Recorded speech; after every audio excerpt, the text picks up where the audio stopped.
Hi all, let's have a look at the poem Refugee Mother and Child written by Chinua Achebe. About the poet Chinua Achebe. Chinua Achebe was an Igbo Nigerian novelist, poet, professor and critic. His first novel, Things Fall Apart, which was published in 1958 and it is often considered his masterpiece, is the most widely read book in modern African literature. About the poem. The poem is written in freestyle. It is not structured, that is, not divided into stanzas. It has no particular meter, rhythm, or rhyme scheme. The style of writing is similar to prose. The lines of the poem form complete sentence of their own. Only the spacing between the lines gives the poetic feel for this piece of work. The poem has a very melancholic air. The speaker of the poem is the poet himself. The poet speaks as a third person, that is, one who just observes everything from a distance without being a part of it. The central characters are a mother and her son. Now, let's have a detailed analysis of the poem Refugee Mother and Child. No Madonna and child could touch that picture of a mother's tenderness for a son she soon would have to forget. The poem opens with a beautiful image of Madonna and the Holy Child. They are compared with Saint Mary holding infant Jesus in her arms. Madonna loves her child because Jesus is the Savior of mankind and the Son of God.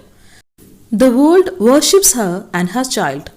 Juxtaposed with this, the poet introduces a poor, ordinary, unknown mother and child. The mother knows her child is slowly dying. It is no use caring for him. It tells us that the son is dying and will pass from our world soon by saying, a son she soon will have to forget. She would soon have to forget about the child and move on with her life, but still she cares for the child with tenderness. The air was heavy with odors of diarrhea of unwashed children, with washed out drips and dried up bottoms struggling in labored steps behind blown empty bellies. Then comes the heart-wrenching description of the refugee camp and its inhabitants.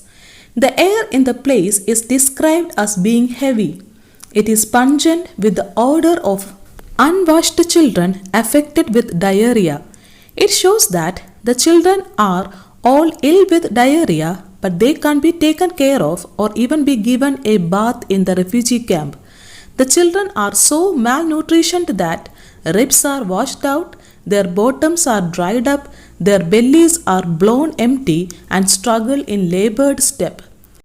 This says that they are all just skin and bones. Their ribs stick out from their bodies, and even walking is a struggle or hard work for them.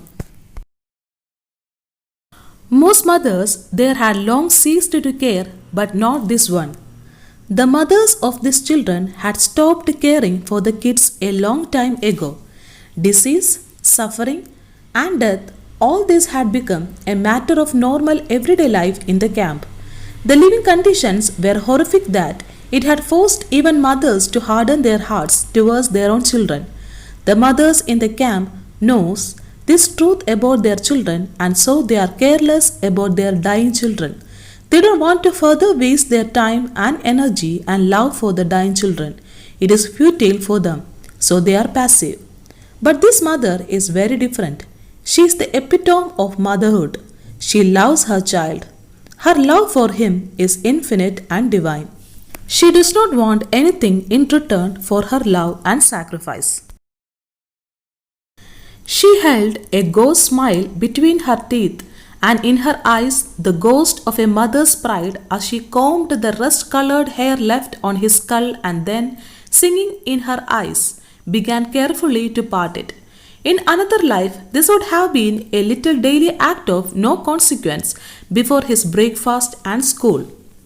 Here, the poet says that she had a ghost of a smile between her teeth and ghost of motherly pride in her eyes. This conveys that Her smile is so weak and pale that it does not even appear like a real smile. She is trying to put on a smile, but the hurricane of sorrow and suffering behind it makes the smile look haunting. She has motherly love and pride in her eyes, like any other mother, but it does not look real. It is merely a shadow of what would have been real motherly pride. She combs her dainty hair left on the skull of his head. She carefully parts the hair as if she was preparing him to his school in the morning. She is doing a lot of work, including kissing his forehead. The poet speaks of her son and says that he has rust colored hair on his skull. This makes it evident that the boy is on the verge of death. His hair seems to be rusting and his skull can be seen. Moving to the last line of the poem, now she did it like putting flowers on a tiny grave. Finally, the poet compares the act of a mother combing her dying son's hair to that of putting flowers on a grave. It is to show that a simple act of combing hair, which would have been a daily affair in normal life, is a rare occurrence in the refugee camp. The way a mother is combing the hair of her dying son tenderly, it looks like she is paying her last respect to him, putting flowers on his grave. This is the most haunting image used in the poem. His death is not a matter for the world, yet her maternal love for her child surpasses even the love of Madonna for her infant Jesus. The comparison with Madonna and infant Jesus serves to heighten the emotional appeal of the poem, simple and direct. The poem Refugee Mother and Child touches our heart with love and compassion and enhances the dignity of motherhood. The poem takes place in the backdrop of colonized Africa. The setting of the poem is a refugee camp somewhere in Africa. The exact location of the camp is unknown, or it can be taken as a generalized description of any and every refugee camp in Africa. The poem is thus a third person's narrative of the pathetic life of refugees in a camp. The poet seems quite passionate and emotional as he narrates the plight of the refugees and the helplessness of the affectionate mother.